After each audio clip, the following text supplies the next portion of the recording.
લીલામાં ભગવાન હિરણ્યાક્ષને મારે છે અને પૃથ્વીના પ્રભુએ જળમાં કરી.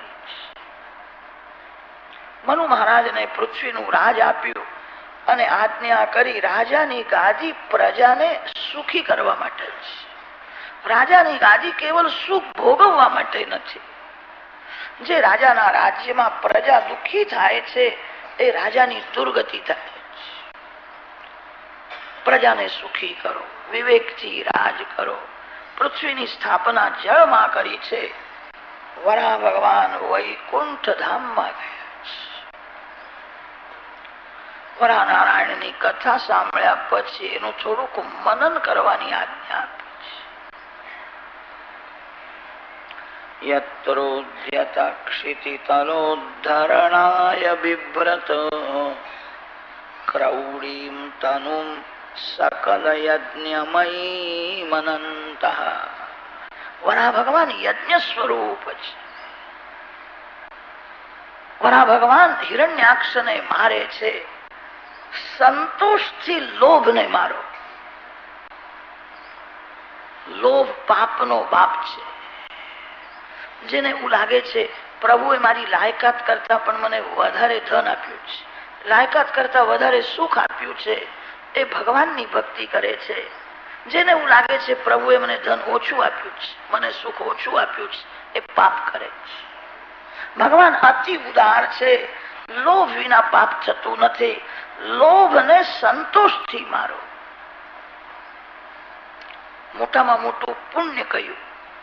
પાપ ન કરે એ જ મહાન પુણ્ય છે. પાપ થાય છે લોભથી. લોભને સંતોષથી મારો. મને પ્રભુએ ઘણું સુખ આપ્યું છે. હું જે ભક્તિ કરું છું તે બહુ જ ઓછી છે. મારા ભગવાન અતિ ઉદાર છે. ભોજનમાં સંતોષ માનો, સંસાર સુખમાં સંતોષ માનો, સંપત્તિમાં સંતોષ માનો. પાપ છૂટશે. લોભ વિના પાપ થતું જ નથી. માનવને જે મળ્યું છે તે ઓછું લાગે છે. કેટલાક લોકો એવું સમજે છે પ્રભુએ મને બહુ ઓછું આપ્યું છે, પાડોશીને બહુ આપ્યું છે, એના ઘરમાં ગાડી છે, મારા ત્યાં નથી. એવું નથી. ભગવાન અતિ ઉદાર છે. જીવ ઈશ્વરનો દીકરો છે. ભગવાન વિચાર કરીને વિવેકથી આપે છે. લોભને મારશો તો પાપ છૂટશે. પાપ છૂટશે તો જ ભક્તિમાં આનંદ આવશે. જે આંખથી પાપ કરે છે એને ભક્તિનો આનંદ મળતો નથી. જે મનથી પાપ કરે છે, જે જીભથી પાપ કરે છે, એને ભક્તિનો આનંદ મળતો નથી. પાપ કરવા માટે આંખ આપી નથી. ખરાબ વિચાર કરવા માટે મન આપ્યું નથી. કોઈની નિંદા કરવા માટે જીભ આપી નથી. વિવેકથી મનને સમજાવીને પાપ છોડો તો તમને ભક્તિમાં આનંદ આવશે. લોકો ભક્તિ કરે છે પણ એમને ભક્તિનો આનંદ મળતો નથી, તેથી ભક્તિ છોડે છે. ભક્તિમાં આનંદ આવે તો ભક્તિ છોડે નહીં. ભક્તિમાં આનંદ આવતો નથી એનું એ જ કારણ છે મન બહુ પાપ કરે છે, આંખ બહુ પાપ કરે છે. હિરણ્યાક્ષ પાપ કરાવે છે. અક્ષ શબ્દનો અર્થ થાય છે આંખ અને હિરણ્ય શબ્દનો અર્થ છે સોનું. જેના આંખમાં પૈસો છે એ રાક્ષસ છે. આ હિરણ્યાક્ષ રાક્ષસ દેવોને પણ ત્રાસ આપતો હતો. ભક્તિમાં આંખ મુખ્ય છે. આંખમાં પૈસો આવે નહીં, આંખમાં કામ આવે નહીં. આંખમાં ભગવાનને રાખજો. આંખમાં પૈસો આવી જાય તો મંદિરમાં પણ પાપ થાય.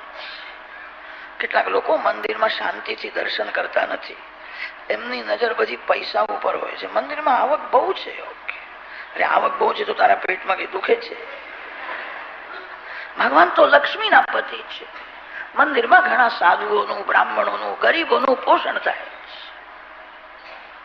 લક્ષ્મી ઉપયોગ માટે છે. આંખમાં પૈસો આવે તો માનવ રાક્ષસ બને છે, જગતને ત્રાસ આપે છે. આંખમાં ભગવાનને રાખજો. ભગવાનને ઘરમાં રાખે સિંહાસનમાં રાખે એ ઠીક છે, ભગવાનને આંખમાં રાખે એ જ વૈષ્ણવ છે. ભગવાનને આંખમાં રાખો એનો અર્થ એ થાય છે 2-3 મિનિટ થાય કે તમારા ભગવાનના દર્શન કરો, જે સ્વરૂપની તમે પૂજા કરો છો એ ભગવાનને ઘરમાં રાખશો નહીં, આંખમાં રાખશો. 2-3 મિનિટ થાય કે દર્શન કરો, ભગવાન તમને પાપ કરતા અટકાવશે. જે ભગવાનને આંખમાં રાખે છે એના હાથે પાપ થતું નથી. હિરણ્યાક્ષનો ઉદ્ધાર કર્યો, મનુ મહારાજને આજ્ઞા કરી છે. બ્રહ્માવર્તમાં મનુ મહારાજ રાજ કરવા લાગ્યા. મનુ મહારાજના ઘેર આકુતિ, દેવહૂતિ, પ્રસૂતિ 3 કન્યાઓ થઈ છે. પ્રિયવ્રત અને ઉત્તાનપાદ 2 બાળકો થયા. મનુ મહારાજની કન્યા દેવહૂતિનું લગ્ન કરદમ ઋષિ સાથે થયું હતું. કરદમ ઋષિના ઘેર કપિલ નારાયણ ભગવાન પ્રગટ થયા હતા. વિદુરજીએ પ્રશ્ન કર્યો છે, આ કપિલ મહામુનિની કથા વિસ્તાર પૂર્વક શ્રવણ કરવાની ઈચ્છા છે. સુખદેવજી મહારાજ પરીક્ષિત રાજાને મૈત્રેય ઋષિ વિદુરજીને આ કથા સંભળાવે છે. જુષ્ટંબતાદ્યાખિલ સત્વરાશે સંસિદ્ધ્યમક્ષ્ણોસ્તવ દર્શનાન્નઃ યદ્દર્શનમ જન્મભિરીડ્ય સદ્ભિઃ આશાસતે યોગિનો યોગરૂઢા. સરસ્વતી નદીના કિનારે કરદમ ઋષિ તપશ્ચર્યા કરે છે. કરદમ બનો, જે દમ કરે છે ને કરદમ કે છે. દમ શબ્દનો અર્થ છે સંયમ. આંખનો સંયમ, જીભનો સંયમ, મનનો સંયમ તમને બહુ સુખ આપશે. સંપત્તિથી થોડું સુખ મળે છે, સંયમથી બહુ સુખ મળે છે. તમે બધા માલિક છો, ઇન્દ્રિય નોકર છે. જે માલિક નોકરના આધીન રહે છે એ માલિક બહુ દુઃખી થાય. નોકર માલિકના આધીન રહે એ જ યોગ્ય છે. નોકરને અક્કલ ઓછી હોય છે. માલિકને જ્યાં જવું છે ત્યાં નોકર આવે, નોકરને જ્યાં જવું હોય ત્યાં માલિક જાય નહીં. આંખ નોકર છે, મન નોકર છે. માનવ બોલે છે મારી આંખ, મારી જીભ, મારું મન. આત્મા માલિક છે. તમારે જવું છે ભગવાનના ચરણમાં, તમારી આંખ ભગવાન મારે. આંખને જ્યાં જવું હોય ત્યાં તમે જશો તો તમારું પતન થશે.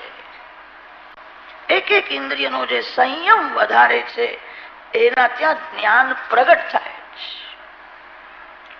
જે ઘડામાં પાણી ભરવાનું છે, લોકો એની બહુ કાળજી રાખે છે. ઘડામાં છિદ્ર હોય તો પાણી બધું બહાર નીકળશે, ઘડામાં કાણું પડે નહીં. બહુ કાળજી રાખે છે. આ શરીર ઘડામાં 9 છિદ્ર છે. એક એક છિદ્રમાંથી જ્ઞાન રૂપી જળ બહાર જાય. ઘડામાં પાણી ભરવાનું છે, પણ ઘડાને કાણું હોય તો પાણી ટકશે નહીં. શરીર એ ઘડા જેવું છે, ઇન્દ્રિયો છિદ્ર જેવા છે. કેટલાકનું જ્ઞાન આંખમાંથી બહાર વહી જાય છે. કથામાં જવાની તૈયારી હતી અને પાન સોપારીનો ડબ્બો દેખાયો. તે લુલીએ કહ્યું કે પાન ખાઈને જા ને, થોડી મજા આવશે. મોઢામાં પાન સુપારી હોય તો ઠીક રહે છે. અંદરથી અવાજ આવે છે, કથામાં બી શું છે, પાન સુપારી ખાઈને જવું એ સારું નથી. પછી કેટલાક મનને સમજાવે છે મારે તો દૂર બેસવાનું છે, મહારાજની નજર કઈ મારા ઉપર પડવાની નથી. અરે મહારાજની નજર પડતી નથી, પણ ભગવાનની નજર તો પડે. ભગવાનને 1000 આંખ છે. ઇન્દ્રિય માગે ત્યારે ઇન્દ્રિયને તે વિષય આપશો નહીં. થોડો સંયમ રાખો, તમને બહુ શાંતિ મળશે. કરદમ ઋષિ સંયમની મૂર્તિ છે. પ્રત્યેક ઇન્દ્રિયનો સંયમ રાખ્યો છે. સરસ્વતી નદીના કિનારે તપશ્ચર્યા કરે છે. જીવ લાયક બને છે ત્યારે ભગવાન એને દર્શન આપે છે. આ જીવ લાયક નથી તેથી ભગવાન એને દર્શન આપતા નથી. એવો કોણ પિતા છે કે જેને પોતાના પુત્રને જોવાની ઈચ્છા ન હોય? ભગવાનને તો દર્શન આપવાની ઈચ્છા છે. આ જીવ લાયક નથી, છોકરો લાયક ન હોય તો બાપને એનું મોઢું જોવાની ઈચ્છા થતી નથી. જીવ લાયક નથી, તેથી ભગવાન દર્શન આપતા નથી. જીવ લાયક બને ત્યારે દર્શન આપે છે. કરદમ ઋષિના સન્મુખ ચતુર્ભુજ નારાયણ પ્રગટ થયા છે. કરદમ ઋષિ ભગવાનના દર્શન કરે છે. ભગવાનના દર્શનથી જ આંખ સફળ થાય છે. પરમાત્માના ચરણને સ્પર્શ કરવાથી ત્વગિન્દ્રિય સફળ થાય છે. તમે કોઈ માનવને સ્પર્શ કરો છો ત્યારે તમને સુખ થાય છે. જેના શરીરમાં મળમૂત્ર છે, ભગવાનના શ્રીઅંગમાં મળ નથી, મૂત્ર નથી, ભગવાનને જે સ્પર્શ કરે એને કેવો આનંદ થતો હશે. ઇન્દ્રિયોનો જયારે બ્રહ્મ સંબંધ થાય છે ત્યારે આનંદ પ્રગટ થાય છે. અલૌકિક આનંદ આપવા માટે જ ભગવાન લીલા કરે છે. આપના દર્શનથી મારી આંખ સફળ થઈ. કરદમ ઋષિ ભગવાનના દર્શન કરે છે. ભગવાન કરદમ ઋષિને જુએ છે. ચાર આંખ જયારે એક થાય છે ત્યારે દર્શનનો આનંદ મળે છે. ભગવાનની નજર પડી છે. કરદમ ઋષિનું શરીર અતિશય દુર્બલ થયું છે. શરીરમાં કેવલ હાડકાઓ જ રહ્યા છે. બહુ દુઃખ સહન કર્યું છે. મારા માટે કરદમ ઋષિએ બહુ દુઃખ સહન કર્યું. પ્રભુએ તે જોયું. ભગવાનનું હૃદય ભરાયું. આંખમાંથી પ્રેમાશ્રુ નીકળ્યા છે. ન્યપતન અશ્રુ બિંદવઃ. ભગવાનના આંખમાંથી પ્રેમાશ્રુ નીકળે છે. મારા માટે એને બહુ દુઃખ સહન કર્યું છે. તેનું થયું સરોવર. એને બિંદુ સરોવર કહે છે. સિદ્ધપુરની જાત્રા જે વૈષ્ણવોએ કરી હોય એમને ખબર છે, સિદ્ધપુરમાં બિંદુ સરોવરમાં સ્નાન કર્યા પછી માનું શ્રાદ્ધ કરવાનું હોય. આપણા ભારતમાં પ્રધાન 4 સરોવર છે. દક્ષિણ ભારતમાં પંપા સરોવર છે. શબરીમાં ત્યાં રહેતા હતા. શબરીમાં જીવનમાં રામને શોધે છે. રામ મારા ઘેર આવે.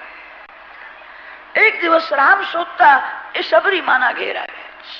મોટા મોટા ઋષિઓ રામચંદ્રજીને કહેતા હતા, મારા આશ્રમમાં પધારો, આ બાજુ મારો આશ્રમ છે. રામ બધાને પૂછે, શબરીમાં ક્યારે છે? મારે શબરીમાના ઘેર જવું છે. શબરીમાં આખું જીવન રામને શોધે છે. આજ રામ શોધતા શોધતા આવ્યા છે. પંપા સરોવરમાં શબરીમાં પર્ણકુટીમાં રહેતા હતા.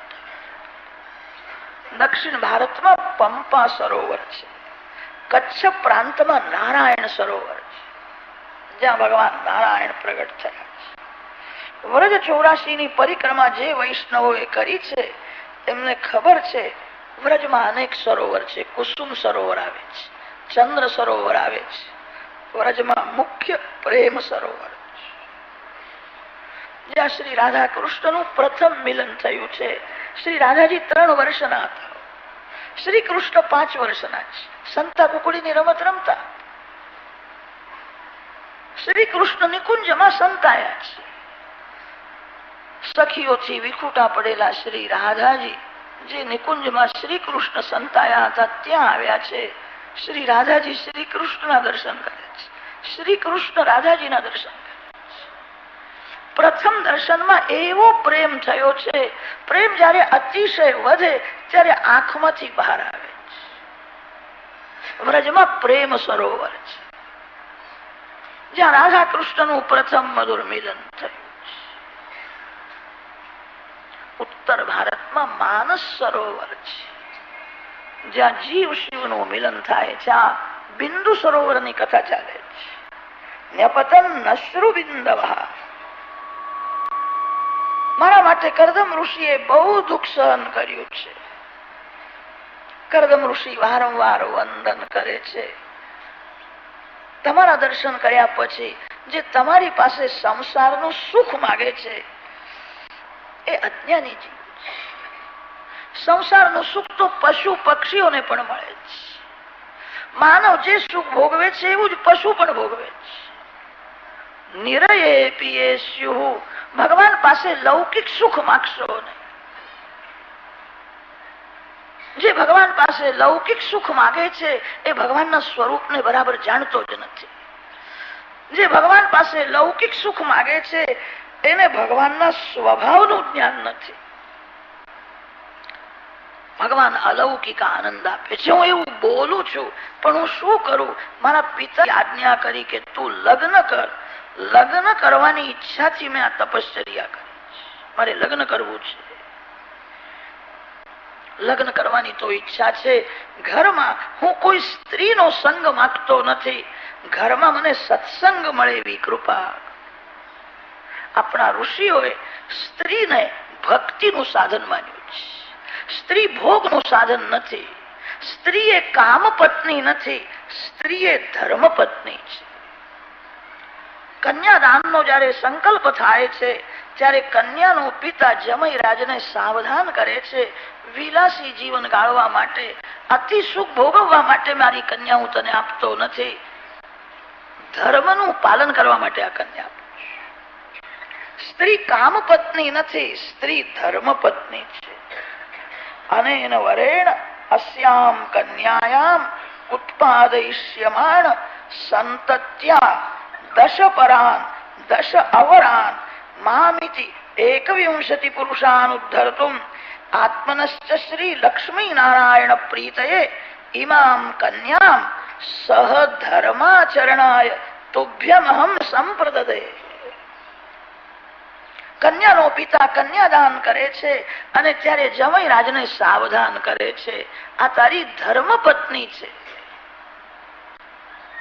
એકલો પુરુષ ધર્મનું પાલન કરી શકતો નથી. એકલી સ્ત્રી પણ ધર્મનું પાલન કરી શકતી નથી.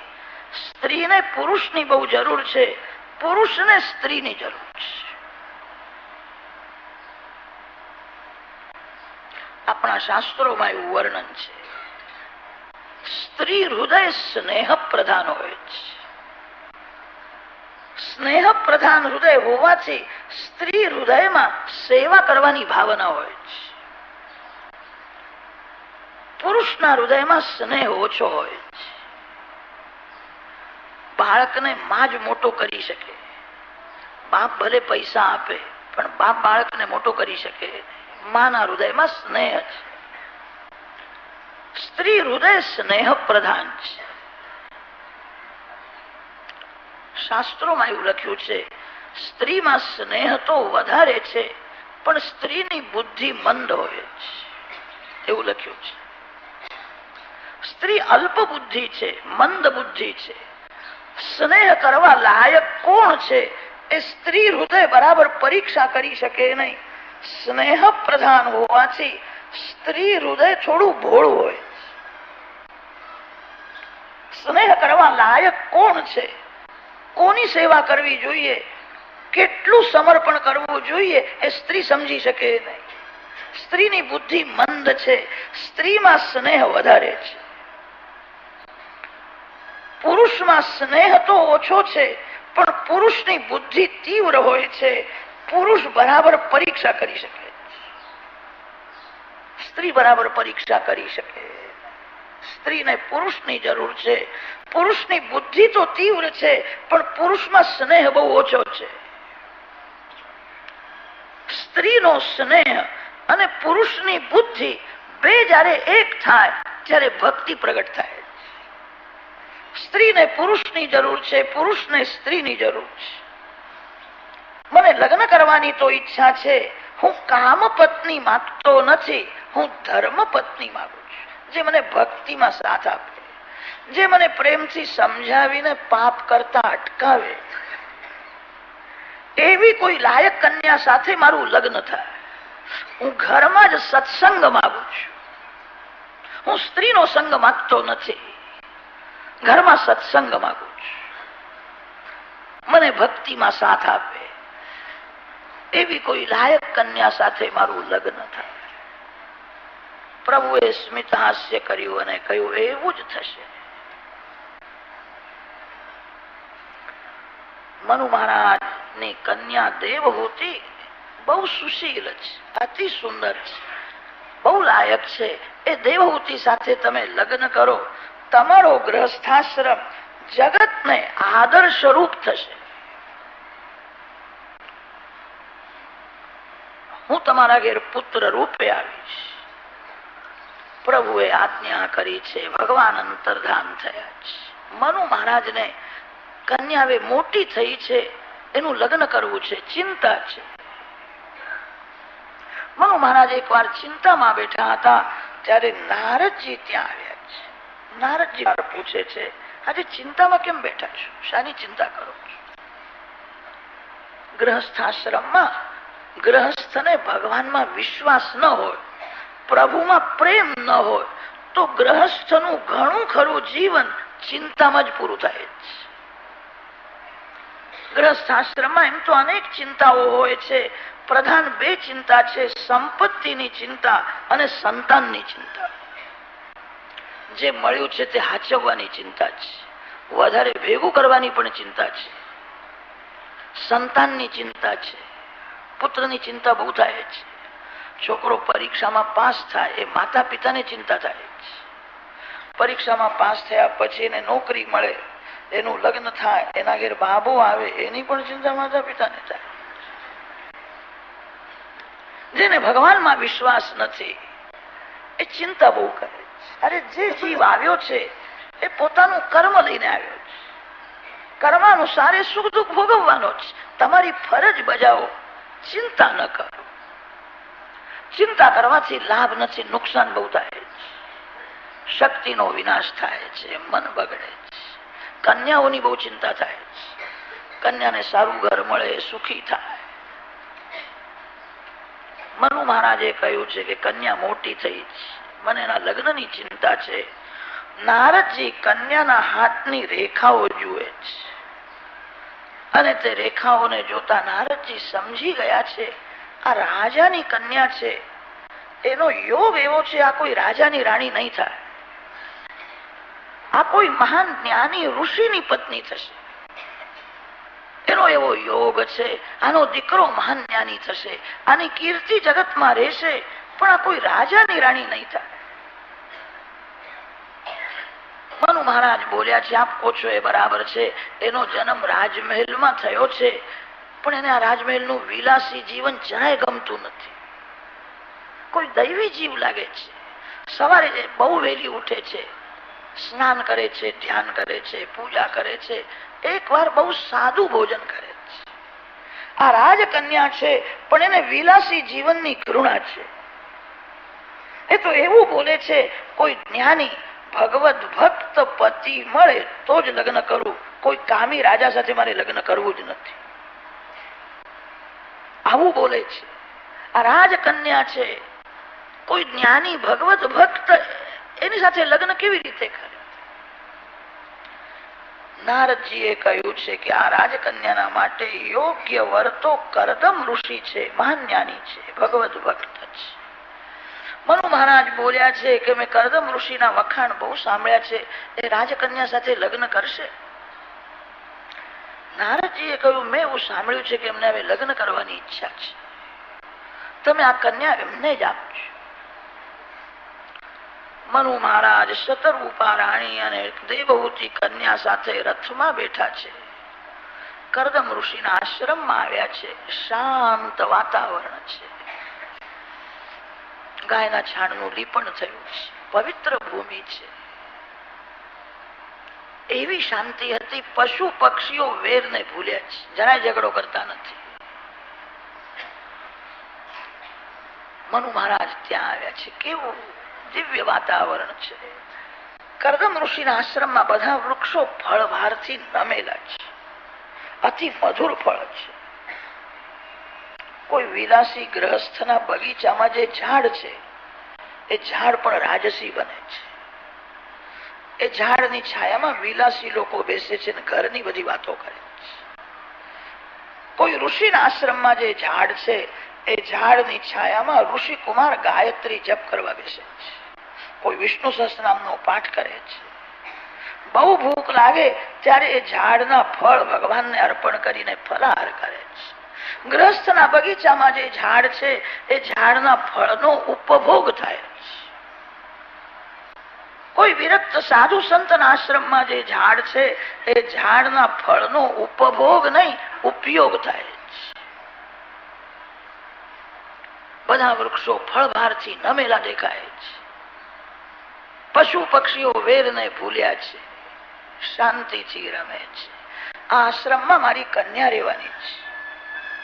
કરદમ ઋષિને ખબર પડી છે મનુ મહારાજ આવ્યા છે, ઉભા થયા છે. કરદમ ઋષિએ જોયું આ મનુ મહારાજના પાછળ જે કન્યા દેખાય છે એ જ ભવિષ્યમાં મારી પત્ની થવાની છે. પ્રભુએ તો એના બહુ વખાણ કર્યા છે, એકવાર હું પરીક્ષા કરું. કરદમ ઋષિએ બહુ વિવેકથી, બહુ ચતુરાઈથી પરીક્ષા કરી છે. બહુ વાતો કરવાથી, પ્રશ્નો પૂછવાથી પરીક્ષા થાય છે. કરદમ ઋષિ મહાન બુદ્ધિમાન છે, જ્ઞાની છે. મારે કન્યાની પરીક્ષા કરવી છે. 3 દર્ભના આસન પાથર્યા છે. મનુ મહારાજ વંદન કરે છે ત્યારે કહ્યું આસનમાં બેસો. શતરૂપા રાણીને કહ્યું બીજું આસન તમારા માટે છે. દેવહૂતિ કન્યાને સંકેત કર્યો આ ત્રીજું જે આસન છે તે તારા માટે છે, આસનમાં બેસો. મનુ મહારાજ શતરૂપા રાણી વંદન કરીને આસનમાં બેઠા છે. દેવહૂતિ વિચાર કરે છે પતિ મારા માટે પરમાત્મા છે. મારા પતિદેવ આસન પાથરે અને તે આસનમાં હું કેવી રીતે બેસું? જૂના જમાનાની છે તેથી આવો વિચાર કરે છે. આજકાલ તો ધણીને હુકમ કરવા લાગ્યા છે. કેટલીક માતાઓ તો ધણીને નોકર જેવા સમજે છે. જે સ્ત્રીને પતિમાં પરમાત્માના દર્શન થતા નથી એને કોઈ મંદિરમાં ભગવાન દેખાશે નહીં. પત્ની પતિમાં નારાયણના દર્શન કરે અને પતિ પત્નીમાં લક્ષ્મીના દર્શન કરે. પત્નીના ભાગ્યથી ઘરમાં સંપત્તિ આવે છે. પત્નીના પુણ્યથી પતિ સુખી થાય છે. પતિ પત્નીમાં લક્ષ્મીની ભાવના કરે અને પત્ની પતિમાં નારાયણની ભાવના કરે. ઘર વૈકુંઠ જેવું થશે. ઘરના એક એક જીવમાં ભગવાનની ભાવના રાખો. ભગવત ભાવથી જુઓ. મારા પતિદેવ મને આસન આપે છે, એ આસનમાં હું બેસું એ યોગ્ય નથી, મને પાપ લાગશે. આસનમાં હું ન બેસું તો કદાચ એમને ખોટું લાગશે. મેં પ્રેમથી આસન આપ્યું હતું પણ કન્યાએ મેં આપેલું આસનનો સ્વીકાર કર્યો નહીં. ન બેસવું એ ખોટું છે અને આસનમાં બેસું છું એ પણ યોગ્ય નથી. હવે હું શું કરું? દેવહૂતિ બહુ ભણેલી નથી, સ્ત્રી ધર્મને બરાબર જાણે છે, બુદ્ધિશાળી છે. યુક્તિ કરી છે. જમણો હાથ તે આસનમાં રાખ્યો અને ધરતીમાં બેઠી છે. જમણો હાથ આસનમાં રાખીને બતાવ્યું આપે જે આસન આપ્યું છે એનો મેં સ્વીકાર કર્યો છે. આપ મારા ભગવાન છો, હું તો ધરતીમાં બેઠી છું, હું આપની દાસી છું. જમણો હાથ આસનમાં રાખીને ધરતીમાં બેઠા છે. કરદમ ઋષિએ તે જોયું. પરીક્ષામાં પાસ છે, વાંધો આવે એમ નથી. પરીક્ષા થઈ ગઈ. મનુ મહારાજને કુશળ સમાચાર પૂછે છે. મનુ મહારાજે કહ્યું આપના આશીર્વાદથી બધું કુશળ છે, ખાસ એક કામના માટે હું આવ્યો છું. કન્યાદાન કરવાની ઈચ્છા છે. આ કન્યાદાનનો આપ સ્વીકાર કરો. સંત હૃદય સરળ હોય છે. સંત કોઈ દિવસ કપટ કરે નહીં. કપટ કરે સંત નહીં. જે કપટ કરે છે એનું હૃદય વાંકું થઈ જાય છે. જે જુઠ્ઠું બોલે છે એનું હૃદય વાંકું થઈ જાય છે. જે નિંદા કરે છે એનું હૃદય વાંકું થાય છે. જેનું હૃદય સરળ છે એ જ સાધુ છે. હૃદયના સરળ બનો, કપટ ન કરો. મહાન જ્ઞાની કરદમ ઋષિ છે, મહાન ભગવત ભક્ત કરદમ ઋષિ છે. જરા પણ કપટ કર્યું નહીં. જે મનમાં હતું તે જ બોલે છે. મને લગ્ન કરવાની ઈચ્છા છે. બાળમ ઉદ્વોઢ કામોહમ અપ્રત્યાચ તવાત્મજા. મને લગ્ન કરવાની ઈચ્છા છે. મનુ મહારાજ બોલ્યા છે, મને કન્યાદાન કરવાની ઈચ્છા છે. કરદમ ઋષિએ કહ્યું છે, લગ્ન તો કરવું છે, મારે સાવધાન થઈને લગ્ન કરવું છે. લગ્ન કરવું મહાન પુણ્ય છે. સાવધાન થઈને લગ્ન ન કરે તો ગ્રસ્તાશ્રમ બગડે છે. લગ્નના સમયે બ્રાહ્મણો બોલે છે, વર કન્યા સાવધાન સાવધાન. જાણે છે લગ્ન થયા પછી આ બે જણા ગાફલ થવાના છે, એમને સાવધાન કરે છે. હવે સાવધ રહેવાનું છે. મારે લગ્ન કરવું છે, સાવધાન થઈને લગ્ન. મનુ મહારાજ પૂછે છે, સાવધાન થઈને લગ્ન કરવું છે એટલે આપણી શું ઈચ્છા છે? લગ્ન કામનો વિનાશ કરવા માટે હોય છે. વેદોમાં વર્ણન આવે છે, જીવ અને ઈશ્વર બે સાથે જ રહે છે. ઈશ્વર જીવથી કઈ દૂર નથી.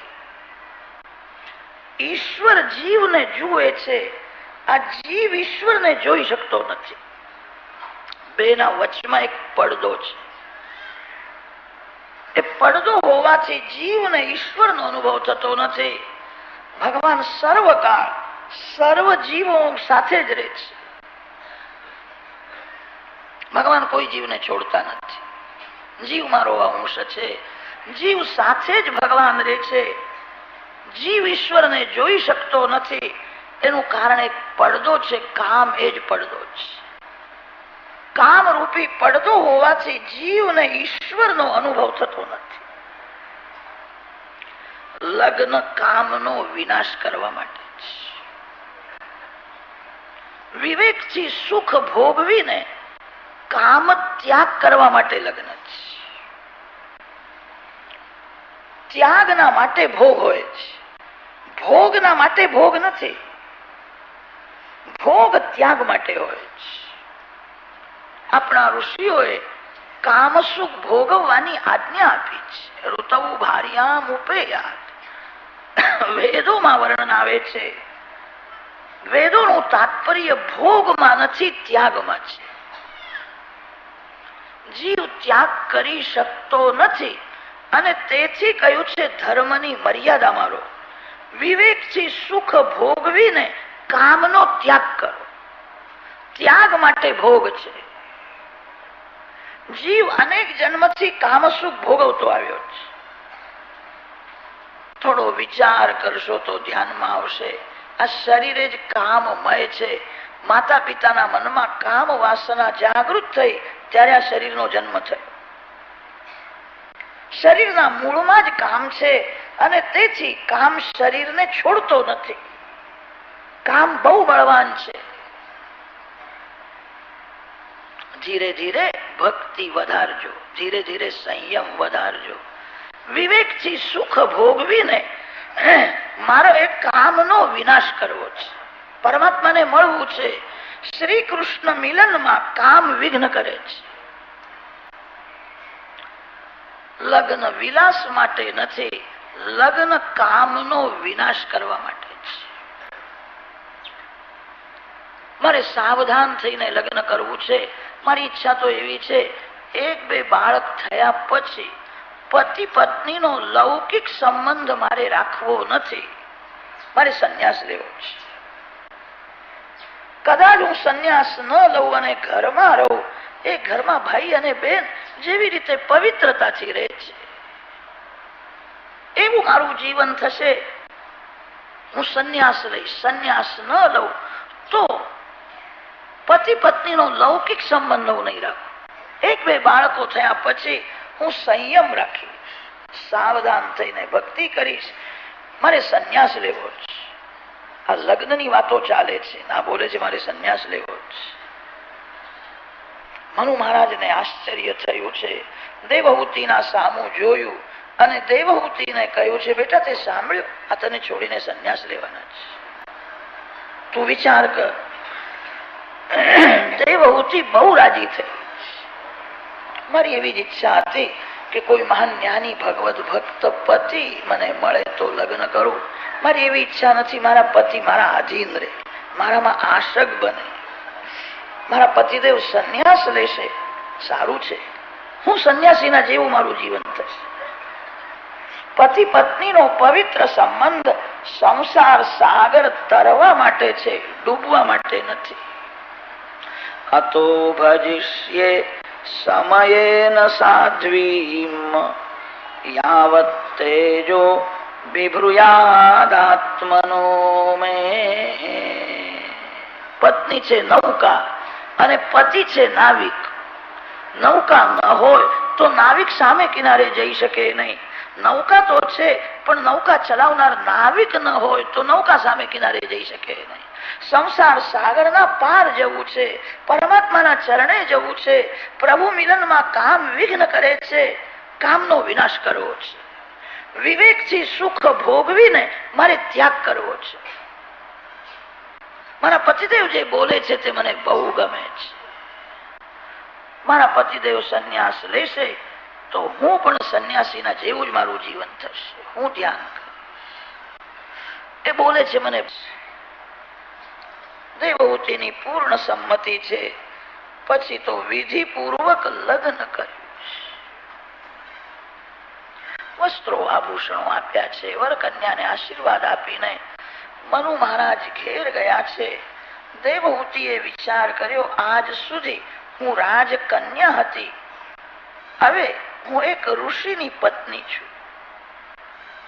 મારા પતિદેવ તપસ્વી છે, મારે એમની સાથે તપશ્ચર્યા કરવાની છે.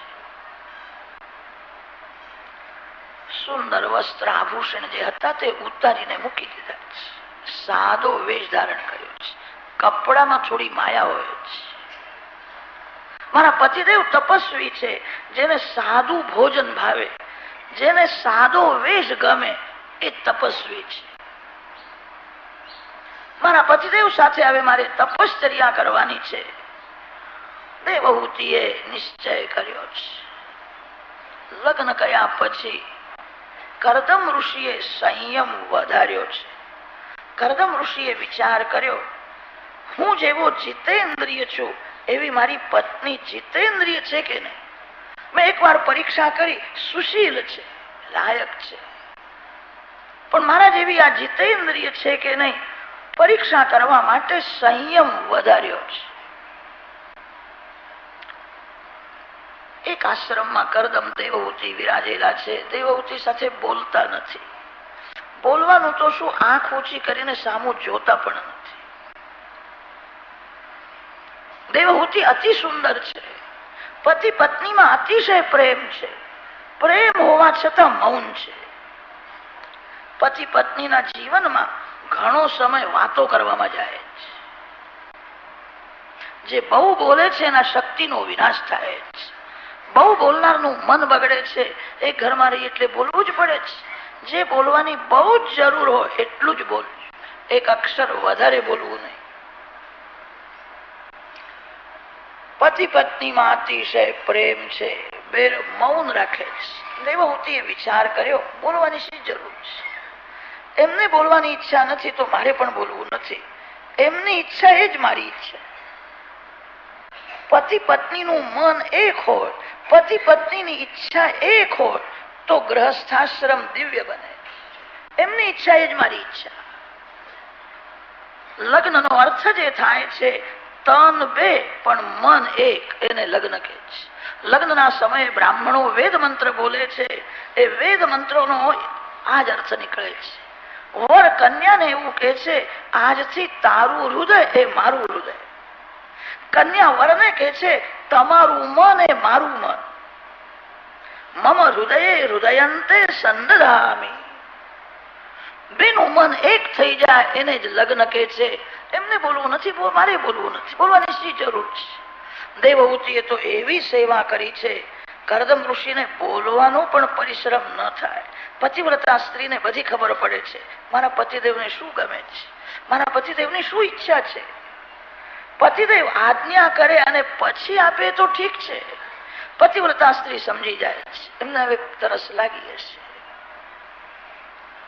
માગતા પહેલા જ જળ અર્પણ કરે. દેવહૂતિએ એવી સેવા કરી છે.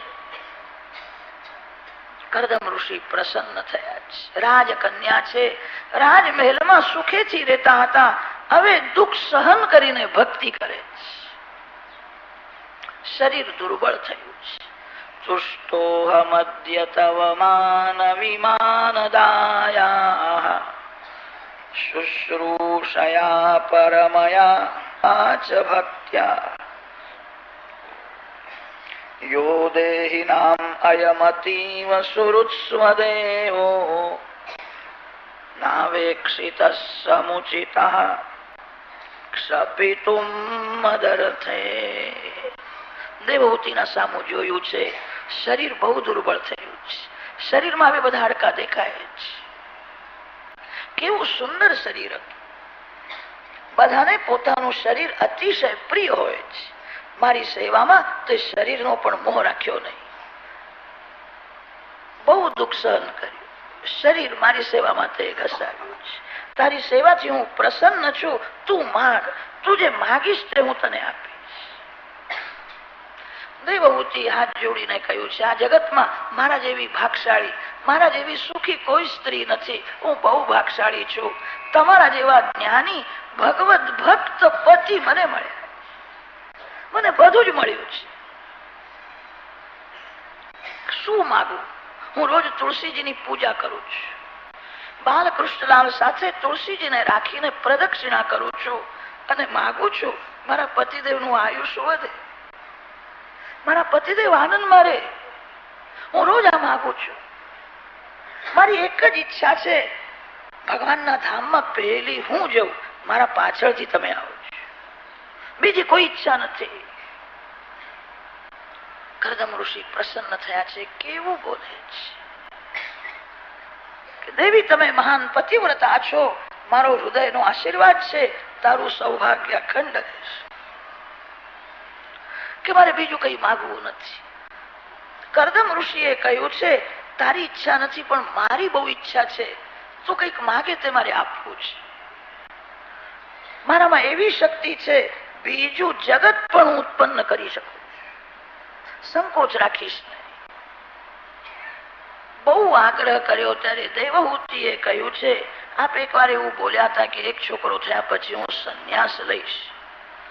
તમારી ઈચ્છા હોય તો મારા મનમાં થોડી ભાવના છે, એક બાળક. કરદમ ઋષિ સમજી ગયા છે. દેવહૂતિને કહ્યું છે, દેવી આ માનવ શરીર બહુ નાજુક છે, અતિ કોમળ છે. ભોગના પાછળ રોગ ઉભો છે. ભોગી એ જ રોગી થાય. હું તને એવું સુંદર શરીર આપીશ કે જે શરીરને કોઈ દિવસ રોગ થાય નહીં. તારું યૌવન કાયમ રહે એવું દિવ્ય સ્વરૂપ આપીશ. મારામાં એવી શક્તિ છે. કરદમ ઋષિએ આજ્ઞા કરી, સરસ્વતી ગંગામાં તમે સ્નાન કરીને આવો. દેવહૂતિ સ્નાન કરવા જાય છે. કરદમ ઋષિએ હાથમાં જળ લીધું. 100 વર્ષની તપશ્ચર્યા અર્પણ કરી છે. પત્નીને પ્રસન્ન કરવાની ભાવનાથી તપશ્ચર્યા અર્પણ કરી છે. પ્રિયાયાહ પ્રિયમ અન્વિચ્છન કરદમો યોગમાં સ્થિત. અનેક દાસી ઉત્પન્ન થઈ છે. તે દાસી દેવહૂતિને વંદન કરે છે, સોનાના પાટલે બેસાડે છે. આ કરદમ ઋષિની તપશ્ચર્યા છે. દાસી દેવહૂતિને માંગલિક સ્નાન કરાવે છે અને જ્યાં સ્નાન કરાવ્યું કાયા બદલે છે. અતિ સુંદર સ્વરૂપની પ્રાપ્તિ થઈ છે. દાસી દેવહૂતિને શૃંગારે છે. કરદમ ઋષિએ સંકલ્પ કર્યો, કામદેવ જેવા રૂપાળા થયા છે. પોતાનું સ્વરૂપ બદલ્યું છે. અતિ સુંદર સ્વરૂપ ધારણ કર્યું છે. વિમાનમાં સર્વ સુખના સાધનો છે. દેવહૂતિ સાથે વિમાનમાં બેઠા છે. આ અધ્યાયમાં શૃંગારનું વર્ણન બહુ કર્યું છે. વ્યાસ મહર્ષિ શૃંગારનું વર્ણન ભલે કરે. સંસ્કૃત ભાષામાં શૃંગારનું વર્ણન ભલે થાય, પ્રાકૃત ભાષામાં વર્ણન કરવું. કથા બગડેલા મનને સુધારવા માટે હોય છે. શૃંગારનું બહુ વર્ણન કરવાથી